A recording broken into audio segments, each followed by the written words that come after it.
I got a snack and I got some like pickles, so you can have some juicy crunching sounds to enjoy as you edit. Stop. Hello and welcome to a podcast about murder.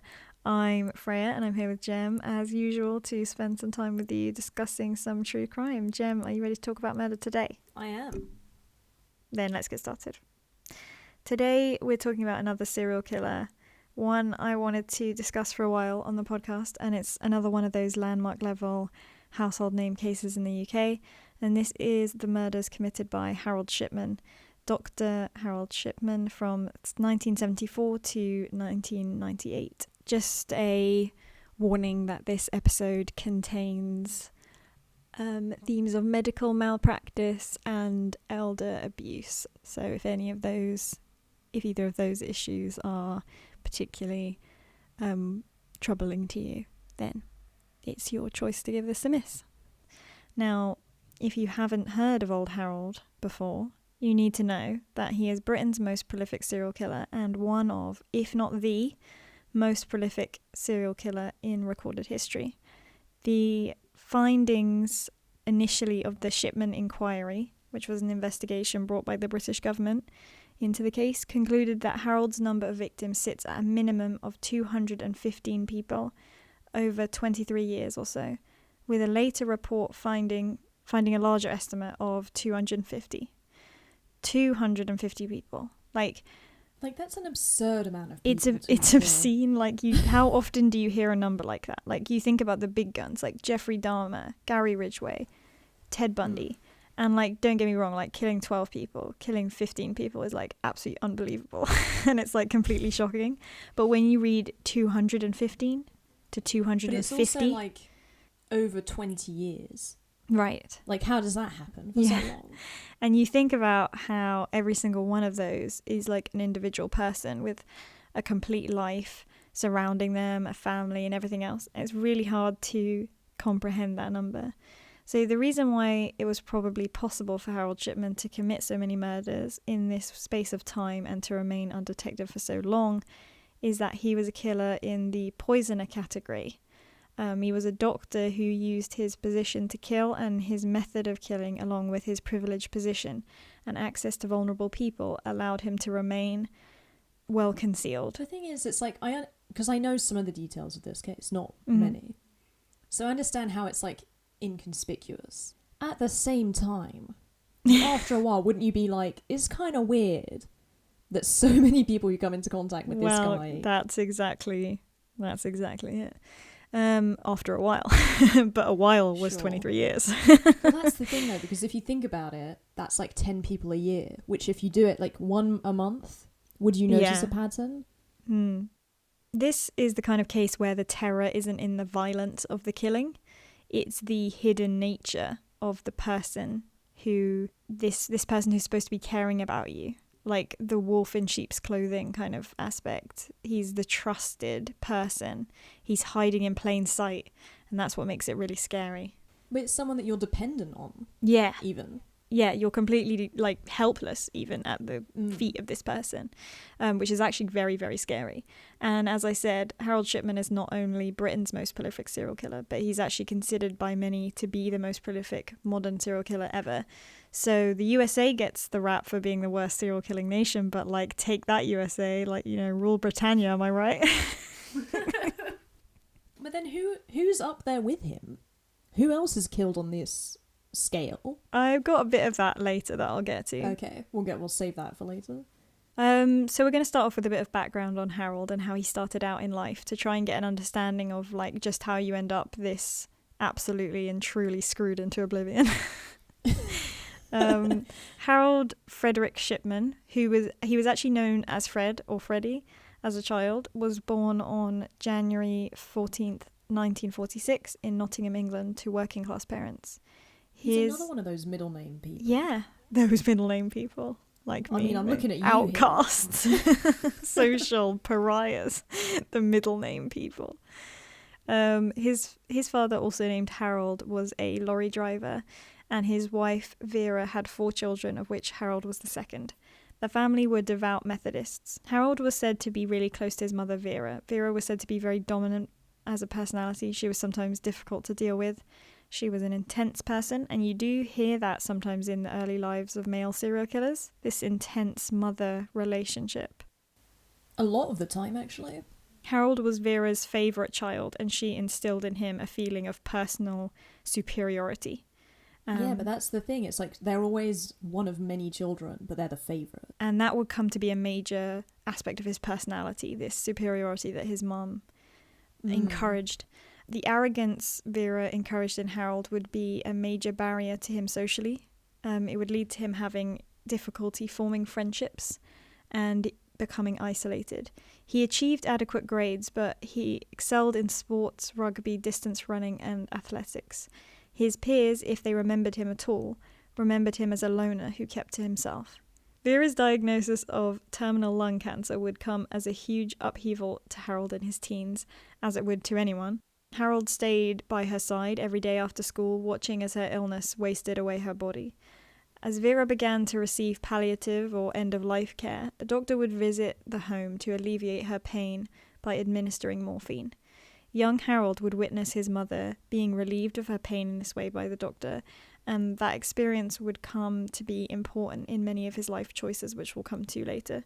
He was mesmerized by the doctor's ability to take pain away with drugs, and I think that's the key takeaway. She died in the summer of 1963 when Harold was 17. After his mother died, Harold decided that he was going to attend medical school. Although he failed one entrance exam, he eventually enrolled at Leeds University for training.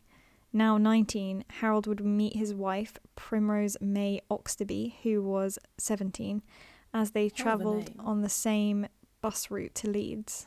They married on November 5th, 1966, as Primrose was 5 months pregnant. Harold graduated from Leeds University's School of Medicine in 1970, and after 4 more years working in a hospital, he took up his first GP position at Abraham Ormerod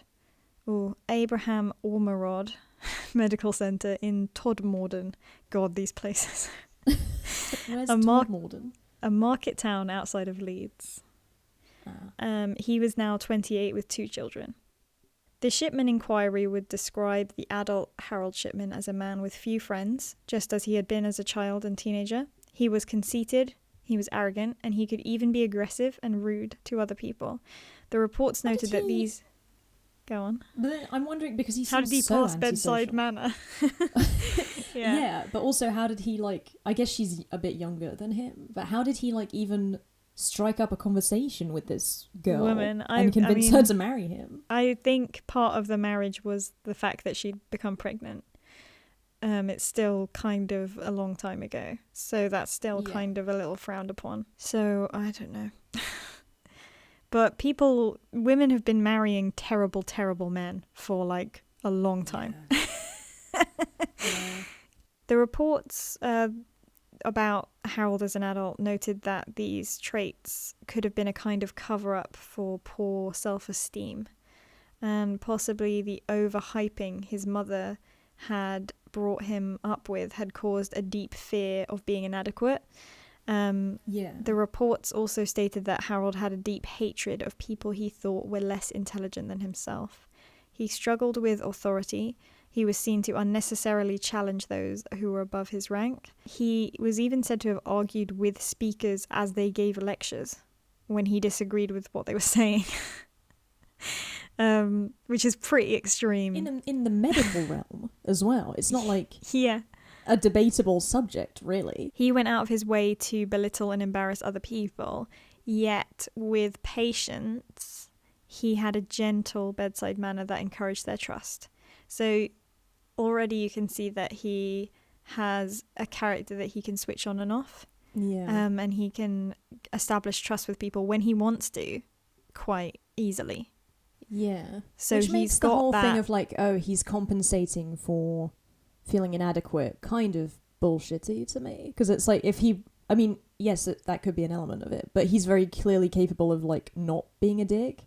Sure, yeah, he's detached from real life in a sense. Harold was not only generally erratic, but he was becoming addicted to a drug called pethidine, also known by the brand name Demerol, which is a heavy opioid painkiller similar to morphine. He began forging prescriptions to fuel his addiction, attempting to cover up his blackouts by claiming he had epilepsy. Jesus Christ. A detective on the case would later claim that Harold injected heroin into his penis to get high, but I'm unclear on whether this is a sensationalized version of events. Eating as you said that. Oh my god. I mean, you gotta laugh because it's weird, but I'm not sure how true that is or not. I'm not sure if that's just like a sort of sensationalized thing, but that seems like the last place you'd want to stick a needle. It literally seems like the last place I would inject myself with heroin. Yeah. I don't know. Who knows? Like, maybe he's onto something that we don't know about, but it's like heaven. This is what he was debating his professor on. He was like, no, if you put it in the penis, it's so much better. I can't reveal how I know this, but trust me.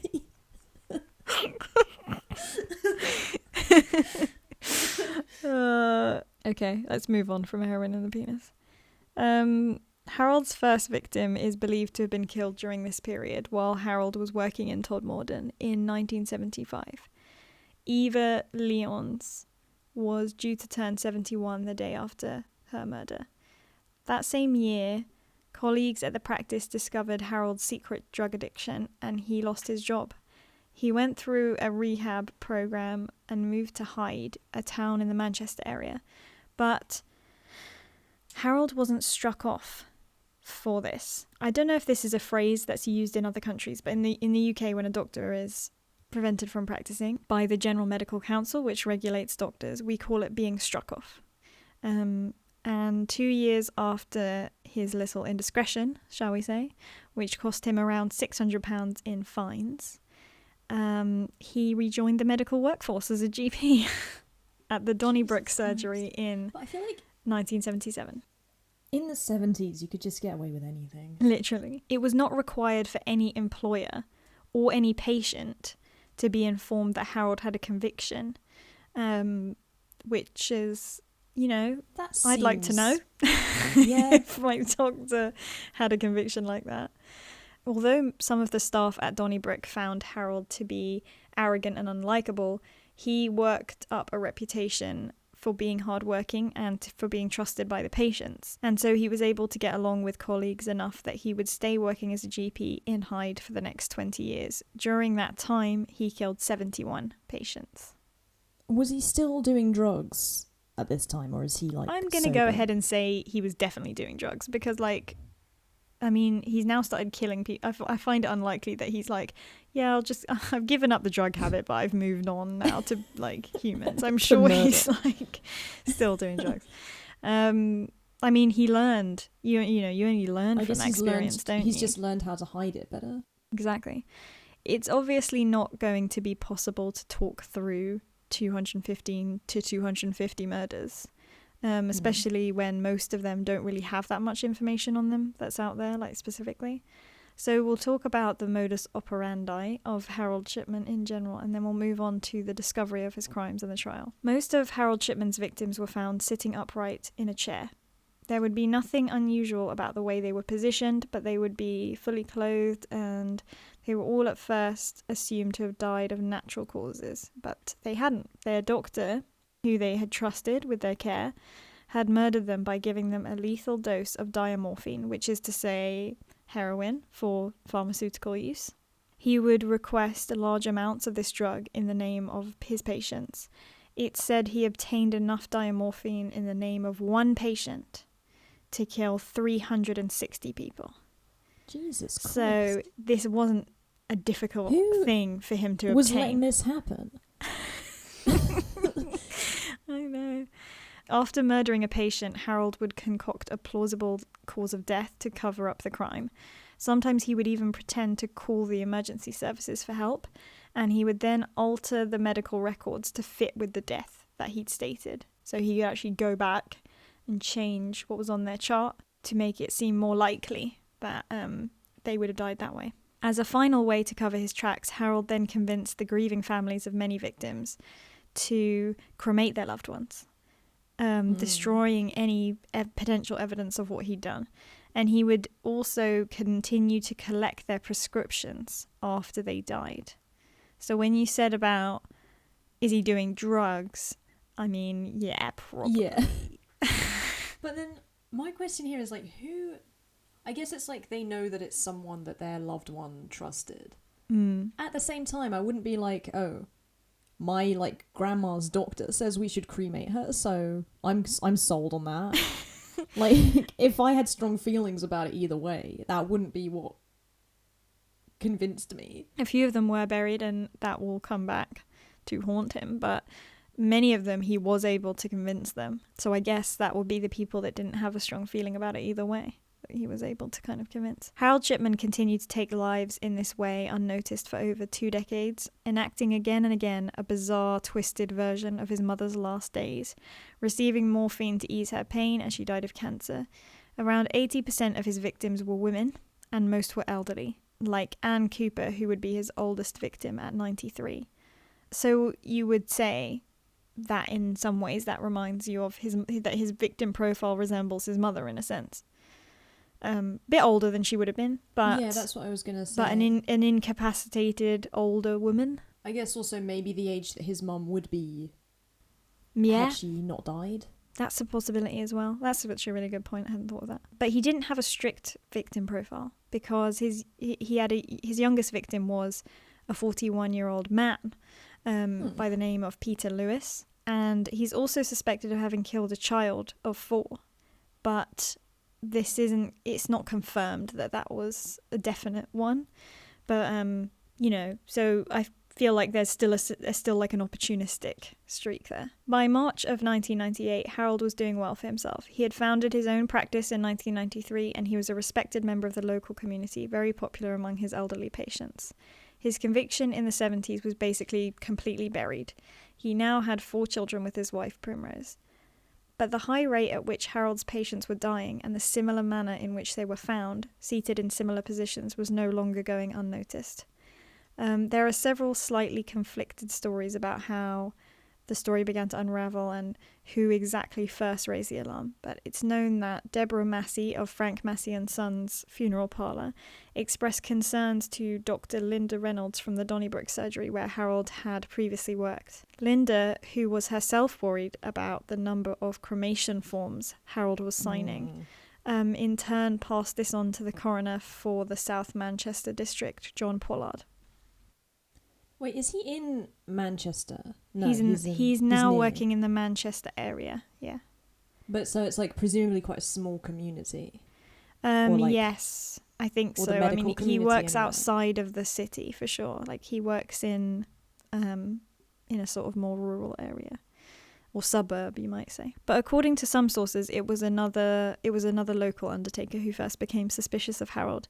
And in fact, this person was brave enough to actually approach Harold directly about the unusual deaths, but Harold dismissed him and said there was nothing to worry about, and he was able to convince the undertaker to drop the matter. So another example of his persuasion. A colleague of Harold's, Dr. Susan Booth, had also noticed the similarities in the deaths and in the rate that the patients were dying. And she raised concerns also with the local coroner and then with the police. It was noted that Shipman's practice had a death rate that was nearly 10 times higher than the neighbouring practices. Jesus Christ. An investigation began that year, but frustratingly, the police found no evidence that Harold could be charged with committing a crime. Unfortunately, the case wasn't taken particularly seriously, or so critics would later claim. Inexperienced detectives were assigned to investigate, and they didn't dig into Shipman's past issues with drug abuse, fraudulent prescriptions, and dismissal. They had failed to complete even the most basic background check, which would have shown that Harold had a criminal record. That seems like the bare minimum. Like a criminal record check. The bare check. minimum is like looking up a person. The police didn't contact the General Medical Council to inspect Harold's file, and they didn't even speak to Harold himself or contact any of the families of the patients who could have been victims. Did they just hang around his office? Watch him for like 2 days. Yeah, he doesn't seem to be doing anything. Although Harold had signed a lot of similar deaths and cremations, the records themselves appeared to be in order, like they were filled out correctly. So the police didn't know that he had, and the police didn't know that he had a history of forgery, which they would have known that he'd forged documents before, so for his drug addiction. So if they'd have known that, it might have helped them understand that it was possible these documents weren't really in order. So the investigation stalled, leaving Harold free to kill 3 more people before he was finally found out. It's interesting he didn't stop at all. No. Like he clearly wasn't. I guess Very, he wouldn't be. It's a strong compulsion, if literally the police have looked into you and they found nothing, you just be like, yeah, cool. You keep doing what I'm doing then. It speaks a lot to his compulsion. Yeah, I'd written that next. It speaks a lot to his compulsion to kill, or his barefaced confidence maybe, that although there had just been an investigation into him, Harold didn't wait for suspicion to die down at all before he continued to kill. People continued to suspect something was going on. A taxi driver in Hyde, John Shaw, called police to say he believed Harold was killing his patients. I don't know how John figured this out, but he's a taxi driver and he's smarter than the police. Like, was he like driving him somewhere and they were just chatting and he just like he was like, oh yeah, by the way, I kill my patients. Yeah. But no matter how many people tried to expose Harold, it was actually Harold himself who would end up doing so, with the murder of his final victim, Kathleen Grundy, that year in 1998. Kathleen Grundy was an 81-year-old widow and one of the patients Harold Shipman would visit at home. She was found dead on June 24th, 1998, after a visit from the doctor, of course, during which he'd injected Kathleen with diamorphine. Harold recorded a cause of death of old age on her death certificate, and he informed Kathleen's daughter, Angela Woodruff, that no autopsy was required because it was a natural death. And Kathleen, she was buried, though. But Harold had done something very, very brazen with this victim. He knew Kathleen had wealth to her name, and he seemed unable to resist a forgery of a frankly ridiculous level. He altered Kathleen's will to not only include himself as the majority beneficiary. But it's like, why? What? Like, have you not got enough going on? He not only included himself as the beneficiary of her £386,000 estate, but actually cut out her children completely. That's just insane. The edited will was sent to her solicitor, Brian Burgess, on the same day she died, which again is like... But it's just getting really stupid at this point. It read, I give all my estate, money and house to my doctor. My family are not in need, and I want to reward him for all the care he has given to me and the people of Hyde. Like, it couldn't be more obvious. It's just like a joke. And this is supposedly this guy who thinks he's more intelligent than everyone else. Yeah, I mean, but it's also like he's not hard up. I mean, he's a successful doctor. Right, there's no way he like properly needs this money. He just couldn't resist the temptation, I think, of, and his forgery. I think after having the police investigate and not find anything, I think he just thought, what the hell, I can get away with anything. I guess he also thinks that most other people are stupid as well, so he thought that no one would like question it. Yeah, he thinks that other people are so stupid that no matter whether he does something that is this idiotic, he can get away with it. The will also arrived with a letter. And the letter read, Dear Sir, I enclose a copy of my will. I think it is clear in intent. I wish Dr. Shipman to benefit by having my estate. But if he dies or cannot accept it, then the estate goes to my daughter. I would like you to be the executor of the will. I intend to make an appointment to discuss this and my will in the near future. So the last sentence is a bit of a feeble attempt to make it less suspicious. Yeah. Like, I'm going to come and talk to you about it. Oh no, I died. so it, like, trying to make it less suspicious. And also saying, oh, but if he dies, my daughter can have it. Like, trying to make it sound more like her. But it's funny because it's like you can actually hear a person who doesn't really understand other people and doesn't understand how people are thinking that this would sound normal. Yeah. No, definitely. But it also just sounds like something like literally he wrote it as it came into his mind. Yes, yeah. It doesn't seem very well planned out. Everything was typewritten, but it was signed by Kathleen. Unluckily for Harold, no one in this situation was as completely stupid as he seemed to think they would be. Kathleen's daughter Angela was a lawyer, and oh my goodness, that makes it like that much better. Yeah, like he chose the wrong family to fuck with, I think. She was dealing with her mother's final affairs, and she was shocked to find out that the will had been amended on the day she died to include her doctor and to remove her children. Brian encouraged Angela to go to the police, and finally the case was on the move and being taken very seriously. Kathleen's body was exhumed, and an autopsy found that she had died of a morphine overdose, taken 3 hours before her death, the exact time that Harold Shipman had visited her. Oh, so it's quite a slow, or not, I mean, not that slow, but it's like it gives him enough time to like not be there at the time of death. Yeah, exactly. Harold, when confronted, kept spinning more lies, claiming Kathleen was a drug addict and showing them notes he'd made on her medical files as evidence. But these notes had been made digitally, so police could tell that this guy had added them after she died. So he really is...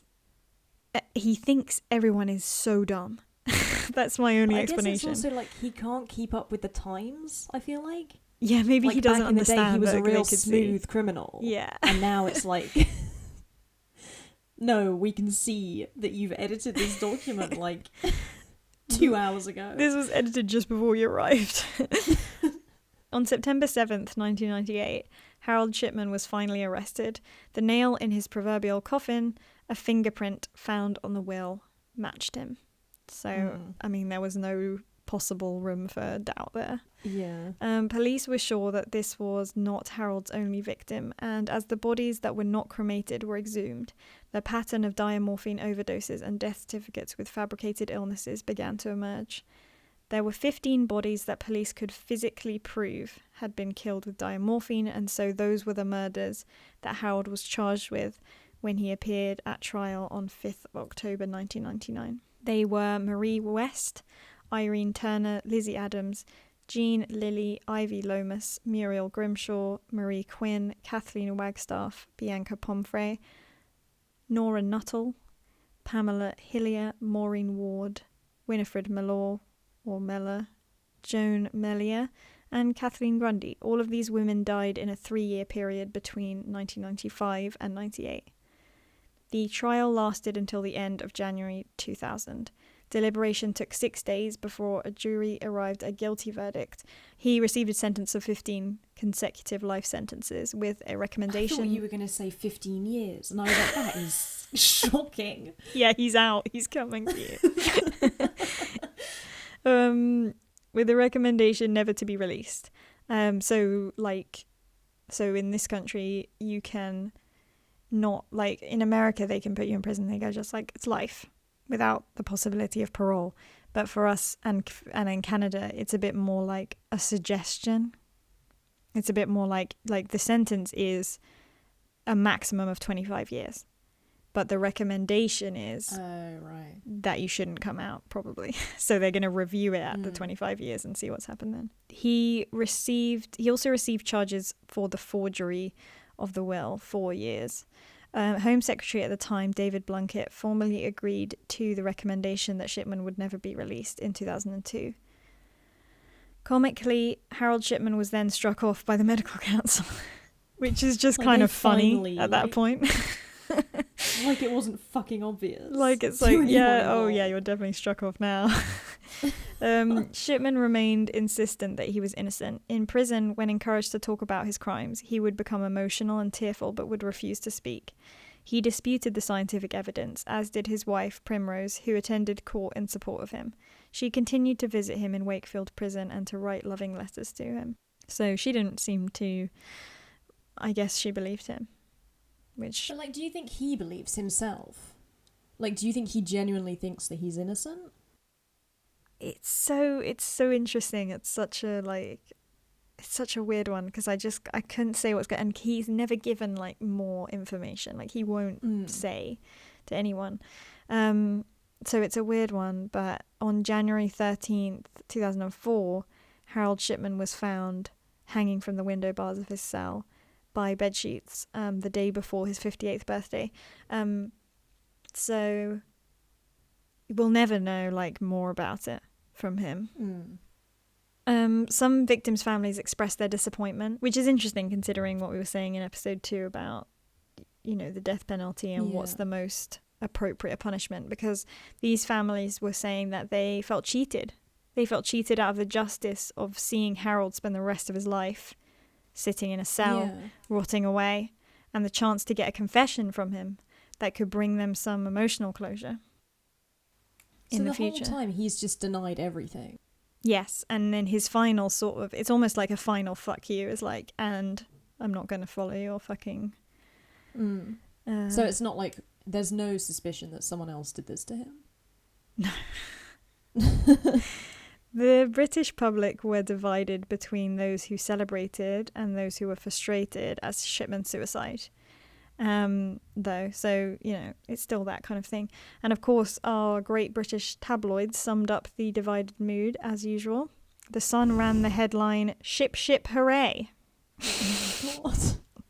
And encouraged other murderers to top themselves. Oh my god. I mean, it's just funny. We have like newspapers in this country that just openly like, kill yourself. While the Mirror condemned the prison services for being negligent and for giving Harold, who they branded a coward, the opportunity to take his own life. It's thought by some that Harold timed his suicide to benefit his wife Primrose. As he died before the age of 60, Primrose was entitled to collect a full NHS pension of £10,000 a year and also a lump sum of £100,000. Although Harold himself wasn't, like, he'd been stripped of his own pension, but that didn't, but the rules didn't quite, like, you know, she was still entitled to take that money. It's so weird to be thinking of stuff like that in this context. Like, I don't know. Famous FBI profiler John Douglas has said that because serial killers are usually obsessed with manipulation and control, killing themselves in custody can be seen as a final act of control over their circumstances. So motive, Harold Shipman never made any statements affirming his guilt, so he never explained his motive or anything like that.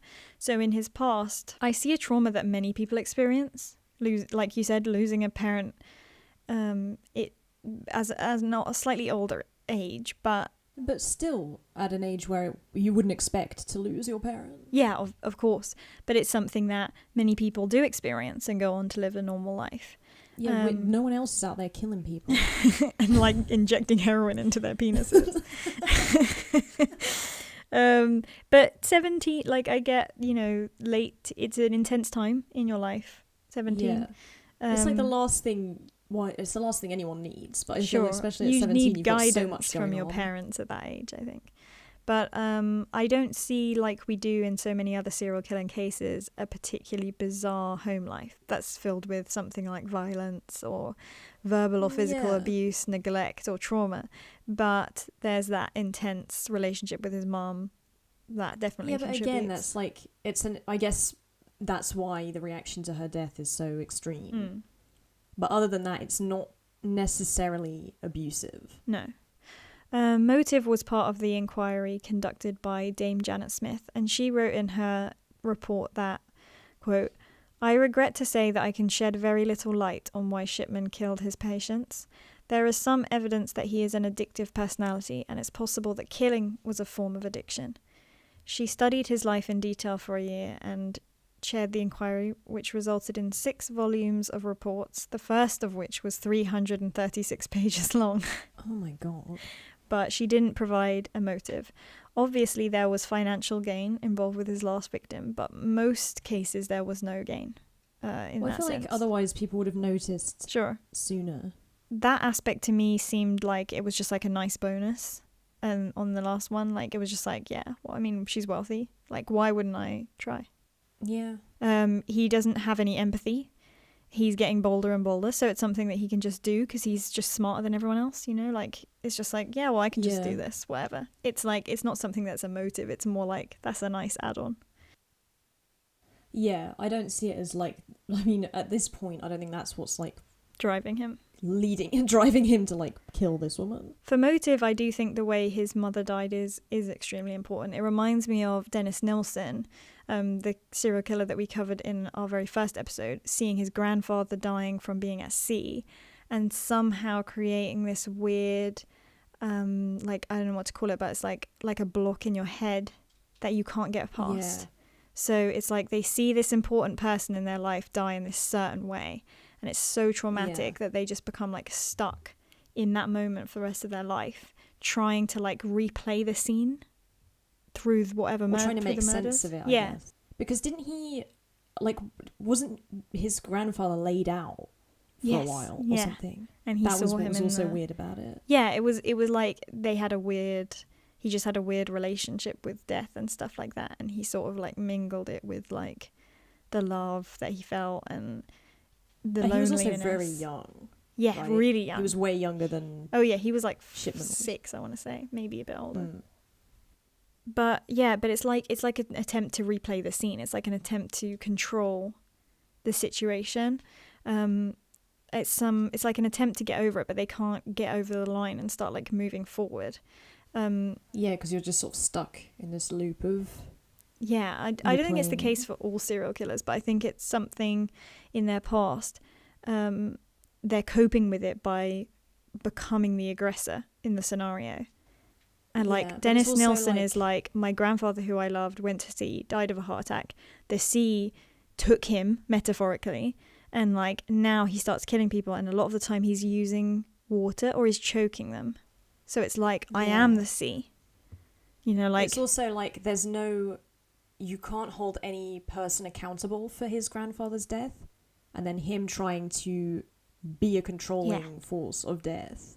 Right, exactly. And that's an interesting parallel then, because we have Harold Shipman, who sees his mum dying of a disease that you can't do anything about that. You know, it's cancer has killed her. There's no justice there. That's just something that happens that's really unfair. And he's seeing the power the doctor has to take her pain away with drugs. But ultimately she dies. So to deal with it, he becomes that power, the doctor. He becomes the person that he felt had the most control in the scenario. And he's like, the way I'm dealing with this is I'm becoming the power to take back like the control that I've lost in that moment that I can never get back, because I can never bring my mum back, but I can be death. And if I'm controlling it, then I know how and when it's going to happen. Right. Exactly. And so they become the death that stole from them to try and reclaim a little bit of power. And that's my thoughts on the motive there.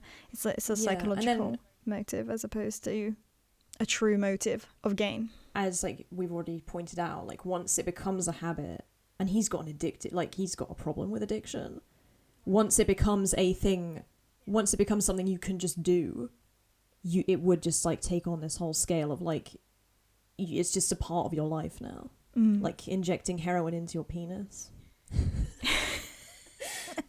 So normal. And this kind of lines up with what Dame Janet is saying in her report when she says, he liked to play the role of master of ceremonies after a death. He would be the center of attention and he would take control and he would present himself as omniscient. So some people suggest that with the knowledge that Harold was raised to believe he was superior, he simply liked to play God, and he couldn't resist the feeling of power and control that gave him after he tried it a few times. There are also people who believe he thought he was doing the NHS or the taxpayer a favour by removing elderly people from taking state resources. I guess it's so hard to know what he thought about anything. But that delusion has a level of compassion in it. Yeah. And I don't think that, although, I mean, obviously it's not necessarily compassionate, but it would require him to empathise with the taxpayers, it would require him to think of other people. It would require him doing anything for anyone else. Yes, right. And I just don't believe that's possible. So I'm not buying that one. I don't buy that from his behaviour or his personality in any way. So there are a couple of serial killers from South America, Luis Garavito and Pedro Lopez, who have some estimates placing their murders as high as 300, which is absolutely insane. How? Through like a similar thing?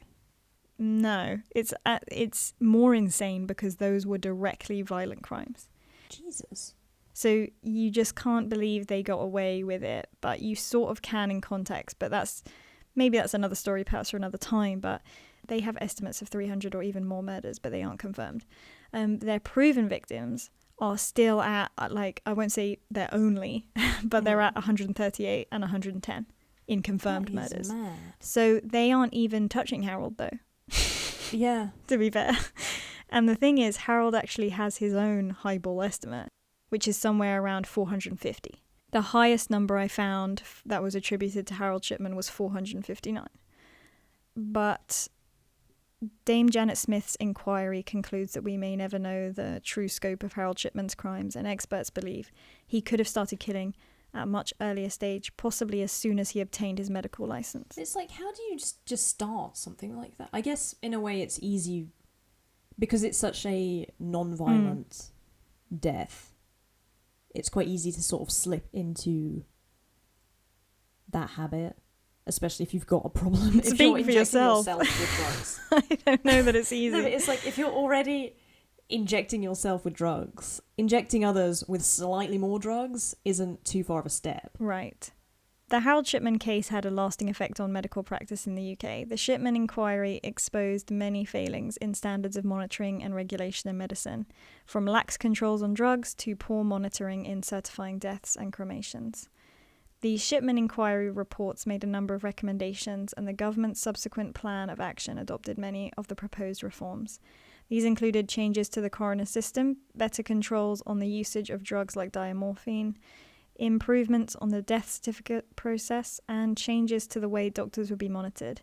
In one report, the General Medical Council was accused of being too concerned with protecting doctors at the cost of protecting patients. So there were also changes in how the GMC worked. There are also nowadays very few GP practices that are just one GP, like Harold had, working alone, because, and this is because of this reason, because you need someone to be checking up on. He was basically had total impunity from the second he set up his own practice. Yeah. He killed the majority of his patients in the 90s at his own practice. As recently as early 2009, there are still family members of the victims who are seeking compensation for the loss of loved ones at the hands of Harold Shipman. Harold Shipman has been the subject of numerous TV dramatizations, songs, references in other popular culture. A memorial garden to his victims called the Garden of Tranquility opened in Hyde Park on 30th. I've written Hyde Park brackets Hyde, and I wonder if maybe I've written that because it wasn't the London one, but maybe a Hyde Park in Hyde, where he worked. I guess it would be. I mean, it makes sense. If there's a park in Hyde. It makes more sense. I'd imagine it's called Hyde Park. Maybe.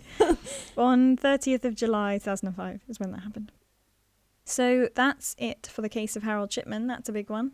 It's interesting to have a case where the killer hasn't ever spoken out about it. And you're just left to guess, and it's someone who's killed so many people, and you just have a complete guess, about what is the situation there. Weird also that his wife supported him. Yeah, very weird. But imagine being his kid. Yeah, I don't know. I imagine they probably changed their names. But that's it. So thank you for listening to A Podcast About Murder. Don't forget to follow us on social media. Instagram at A Podcast About Murder, Twitter at About Murder, Facebook at A Podcast About Murder with no E, and on YouTube you can search channels for A Podcast About Murder. We look forward to having with you. Nice. We look forward to having you. Having with you another conversation. We look forward to having you with us again. Same time next week. Have a great weekend. Don't do heroin. Don't put heroin in your penis. Or at all. Or actually don't. If you can help it.